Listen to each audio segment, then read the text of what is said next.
तो क्लासिफिकेशन में previous lecture में हमने समझा था कि हम इवैल्यूएशन मैट्रिक्स पढ़ रहे थे, तो हमने एक्यूरेसी पढ़ी थी यूजिंग कन्फ्यूजन मैट्रिक्स, उसके बाद बैलेंस्ड एक्यूरेसी पढ़ी थी, सेंसिटिविटी देखा था, स्पेसिफिसिटी देखा था।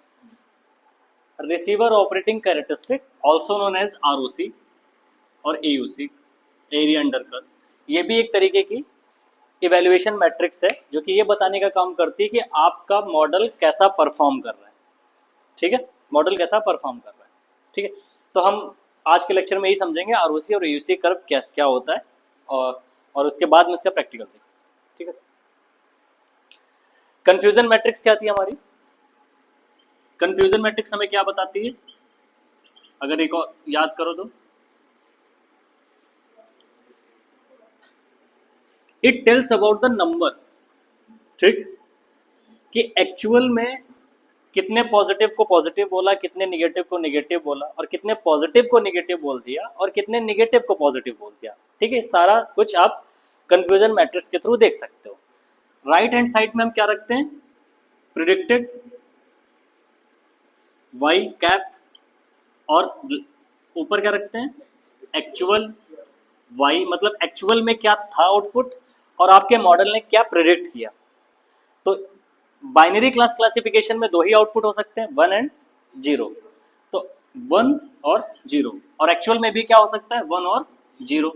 तो मैंने क्या बोला था, बाइनरी क्लास क्लासिफिकेशन है तो दो ही क्लास होंगी, 1 और 0। तो मैं एक को क्लास 1, एक को क्लास 2। 1 को मैं 1 और 0, और 1 को मैं पॉजिटिव भी बोलता हूँ और इसको नेगेटिव बोलता हूँ। तो अब इसको समझो, एक्चुअल में 1 था और मॉडल ने भी क्या प्रेडिक्ट किया? 1। या उल्टा पढ़ लो, मॉडल ने क्या प्रेडिक्ट किया? 1, और एक्चुअली में भी क्या था वो? 1। मतलब मॉडल ने करेक्ट प्रेडिक्ट किया। तो इसीलिए बोलते हैं 1 को मैंने क्या बोला? पॉजिटिव। तो पॉजिटिव को उसने करेक्टली प्रेडिक्ट किया, तो इसीलिए मैं इसको आगे लिखता हूँ ट्रू, तो इट बिकम्स टीपी। 1 और 0 प्रेडिक्ट क्या किया? 1, और था क्या? 0। ठीक, तो था क्या? निगेटिव, और प्रेडिक्ट कर दिया 1, मतलब फॉल्स, गलत, तो false negative, FN। 0 0 true negative, negative था और निगेटिव ही प्रेडिक्ट किया, तो TN। और 1 0 का मतलब था क्या एक्चुअल में? पॉजिटिव, और प्रेडिक्ट क्या कर दिया? निगेटिव, तो मतलब false positive, FN FP। Done. ये कंफ्यूजन मैट्रिक्स थी। इसी की हेल्प से we talked about accuracy, balanced accuracy, sensitivity, recall and those types of evaluation metrics. Receiver operating characteristic एक और तरीके का इवैल्यूएशन मैट्रिक्स है जो कि ये बताता है, ये एक तरीके का प्लॉट होता है जो कि टीपीआर और एफपीआर के बीच में प्लॉट किया जाता है। अभी मैं बताऊंगा टीपीआर और एफपीआर क्या है, ट्रू पॉजिटिव रेट और फॉल्स पॉजिटिव रेट, जिसमें हम पता करते हैं कि एक्चुअल में पॉजिटिव रेट कितना है, मतलब एक्चुअली में पॉजिटिव को कितना पॉजिटिव बोला गया। ठीक है, अगर क्लासिफिकेशन मॉडल की पूरी हिस्ट्री को समझे तो हमें यही पता चला कि हम क्या प्रेडिक्ट करते हैं? वाई कैप आउटपुट, और वो ज्यादा से ज्यादा क्या हो सकता है? 1 या 0, दो ही पॉसिबिलिटीज है बाइनरी क्लास क्लासिफिकेशन। और वाई कैप मतलब प्रेडिक्ट 1 कब होगा? जब हमने उसको डेटा दिया अपने मॉडल को और उसने क्या फाइंड आउट किया? प्रोबेबिलिटी। कैसे फाइंड आउट किया? सिग्मॉइड फंक्शन का यूज करके। वो प्रोबेबिलिटी को मैं नाम देता हूँ P, और अगर वो प्रोबेबिलिटी ग्रेटर और ग्रेटर देन P स्टार है, P स्टार क्या है? थ्रेशोल्ड, और सिग्मॉइड फंक्शन में थ्रेशोल्ड क्या माना था मैंने? 0.5। तो अगर वो उससे बड़ी है तो हम क्या बोल देते थे? 1। अगर याद करो तो ऐसे था ना,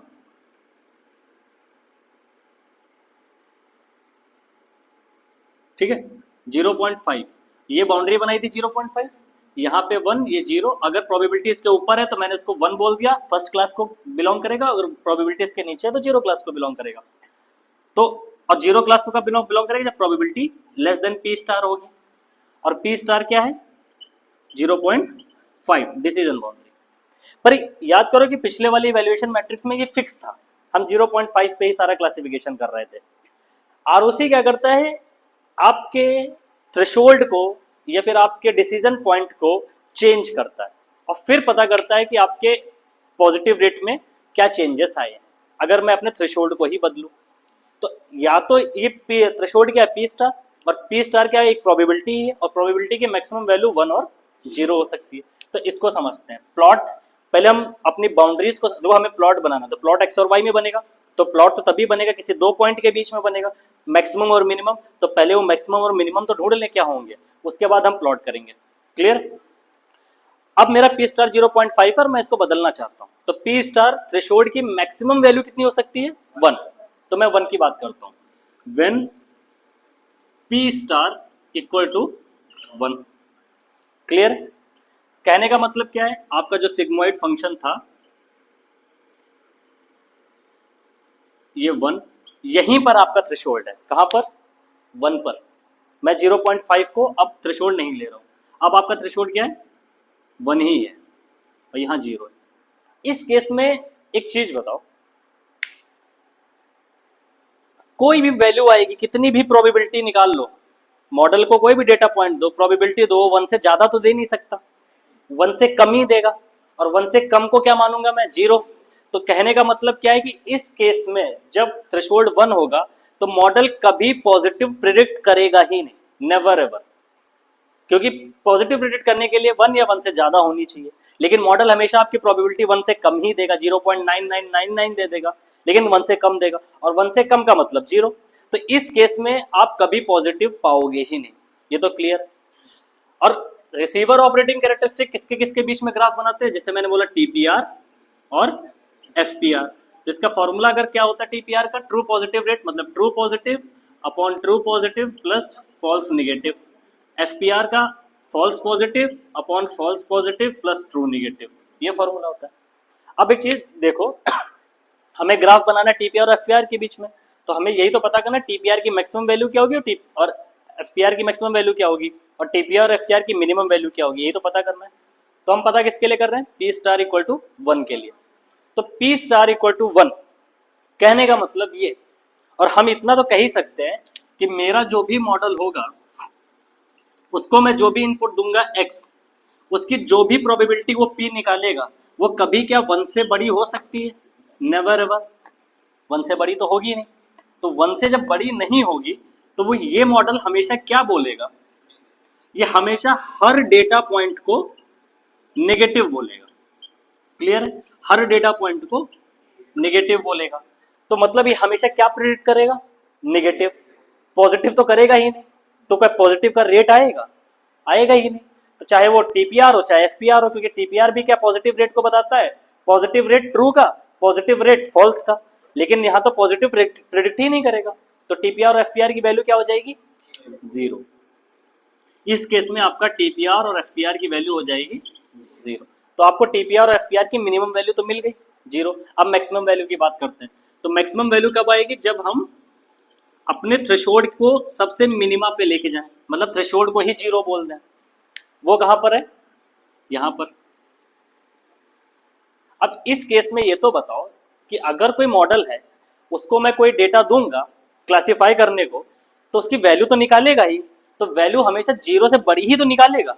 अरे कुछ तो प्रोबेबिलिटी होगी ना, 0.0000001, कितनी भी छोटी कर लेगा, कुछ तो प्रोबेबिलिटी आएगी।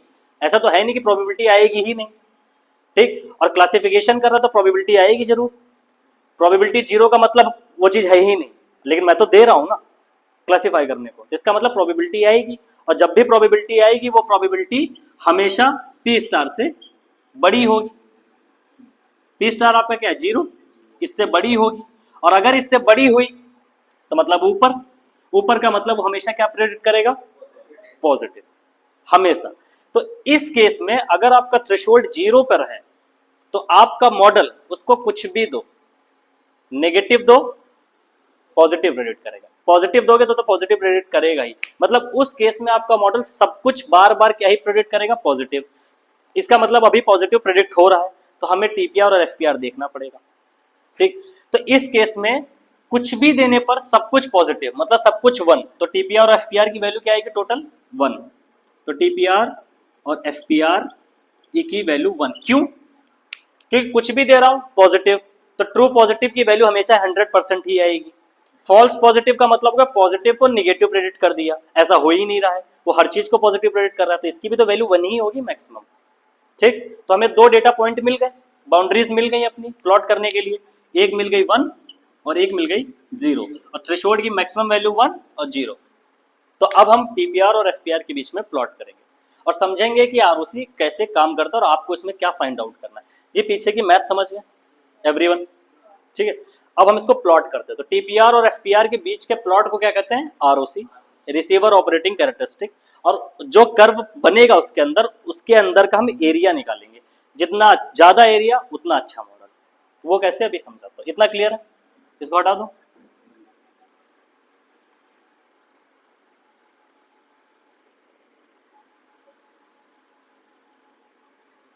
ठीक है, देखो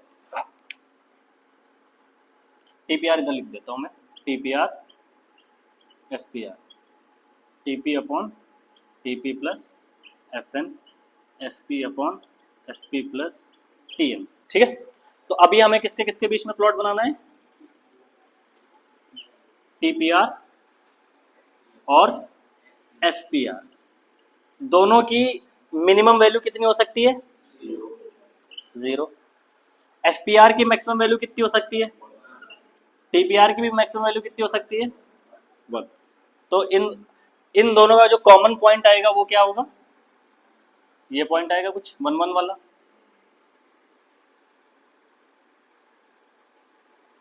ऐसा इनका कॉमन पॉइंट होगा।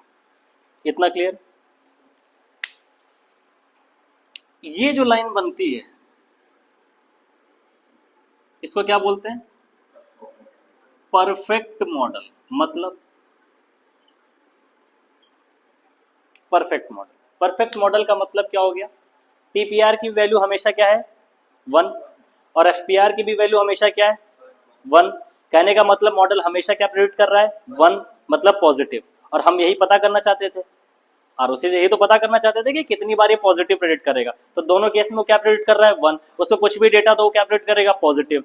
पॉजिटिव 1 ही प्रेडिक्ट करेगा। तो इसका मतलब परफेक्ट मॉडल। हम क्या मॉडल से प्रेडिक्ट करवाना चाह रहे हैं कि कितने को ये पॉजिटिव बोल रहा है। तो मॉडल सबको ही पॉजिटिव बोल रहा है। पॉजिटिव की प्रोबेबिलिटी क्या? तो सबके उसकी पॉजिटिव की प्रोबेबिलिटी, मतलब मॉडल सबको पॉजिटिव बोल रहा है। तो ये परफेक्ट मॉडल हो गया। हम पॉजिटिव चाहते थे, वो पॉजिटिव ही बता रहा है, तो परफेक्ट मॉडल हो गया। क्लियर? और एक मॉडल इसको बोलते हैं रैंडम मॉडल। हम इसको कोई रैंडम मॉडल मान लेते हैं क्योंकि यहाँ पर टीपीआर की वैल्यू अगर 0 है तो यहाँ पे 0 रहेगी, वहां पे 1 है तो वहां पे 1 रहेगी, पर यहाँ पे तो वेरी कर सकती है दोनों की। ठीक, तो यहाँ पे कुछ भी रेट आ सकता है टीपीआर का और एफपीआर का। हम जिसमें इंटरेस्टेड है वो क्या है? Real model. तो रियल मॉडल का जो ग्राफ बनेगा वो इस तरीके से बनेगा। ठीक, इसको बोलते हैं रियल मॉडल। ठीक, इतना क्लियर सभी को? अब एक चीज इधर देखो, अब इसको हम समझते हैं इस ग्राफ को अच्छे से।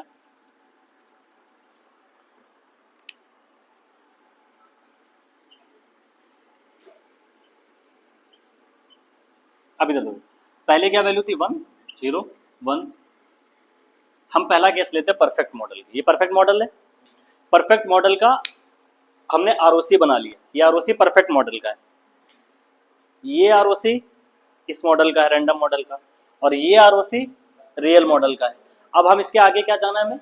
Area under curve. Area under curve समझेंगे तभी हम आरओसी को समझ पाएंगे।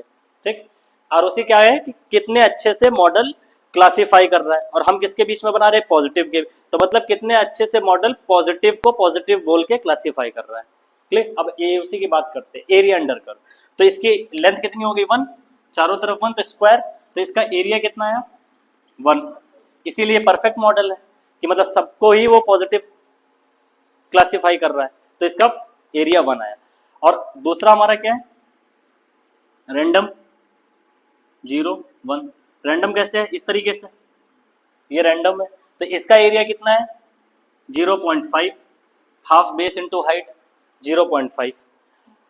और आप ऑब्वियस है 0.5 का मतलब एक्चुअल में अगर नंबर में देखो 50%, तो एक्यूरेसी 50% के तो ऊपर ही ले जाओगे ना, कि कम 50% का मतलब हो गया कि 50% तो उसने सही प्रेडिक्ट किया। लेकिन अच्छा मॉडल तभी होगा ना जब 60 70 80% जाए।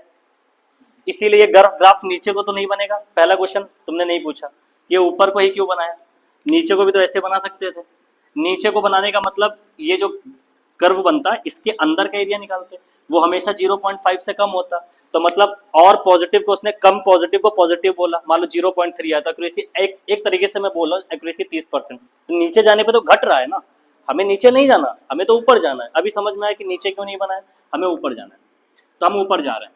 वो रैंडम के लिए हो गया, ये परफेक्ट के लिए हो गया, और ये हमारा क्या रियल मॉडल के लिए। तो हम रियल मॉडल का जब कभी भी बनाएंगे आरओसी, तो हम उसके अंदर का एरिया निकालेंगे, ठीक है।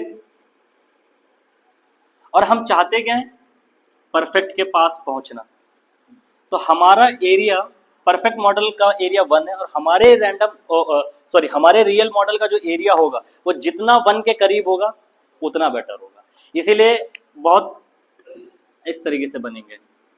अगर अच्छा मॉडल अच्छा होता जाएगा तो आप इधर को मूव करोगे, इधर को तो मूव करोगे, तभी तो ये एरिया बढ़ेगा, और तभी तो धीमे धीमे वो 1 के करीब पहुंचेगा।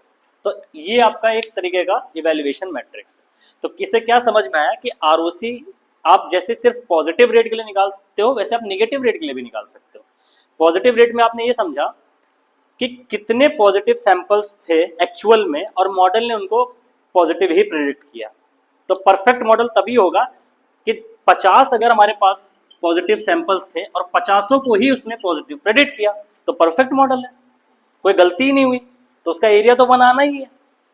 क्लियर है। लेकिन अगर 50 में से 25 को किया तो मतलब 0.5, ऐसे समझ लो, ठीक है। लेकिन आपको तो मॉडल सुधारना है ना, कम से कम 50 में 50 ना करे, कम से कम 45 तो करे, इसीलिए तो आपको एरिया बढ़ाना पड़ेगा ना। तो आरओसी क्या बता रहा है आपके इसी केस में कि कितने एक्चुअल में 50 पॉजिटिव सैंपल्स थे और आपके मॉडल ने उनको कितना पॉजिटिव प्रेडिक्ट किया। और रियल में क्या होगा कि कुछ को तो निगेटिव करेगा, इसीलिए कर्व ऐसा बनेगा, थोड़ा सा चेंज बनेगा। और आपका एम क्या है, ऊपर ही बढ़ना।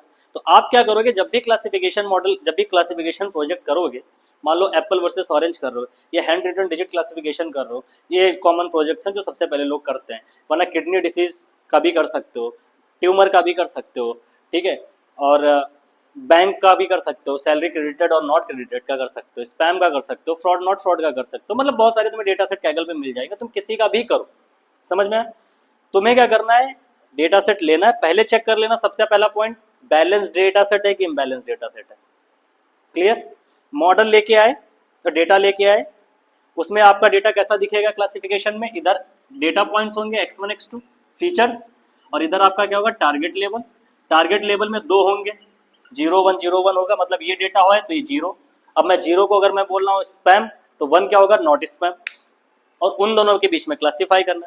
ये डेटा आप मॉडल को दोगे, मॉडल ट्रेन करेगा, सिग्मॉइड फंक्शन लगाओगे। सिग्मॉइड फंक्शन का मतलब जब आप डेटा दोगे तो मॉडल, अब आप प्रेडिक्ट क्या कराना चाह रहे हो, स्पैम है कि नहीं है, मतलब स्पैम है कि नहीं है, तो तुम स्पैम की प्रोबेबिलिटी प्रेडिक्ट करवाना चाह रहे हो।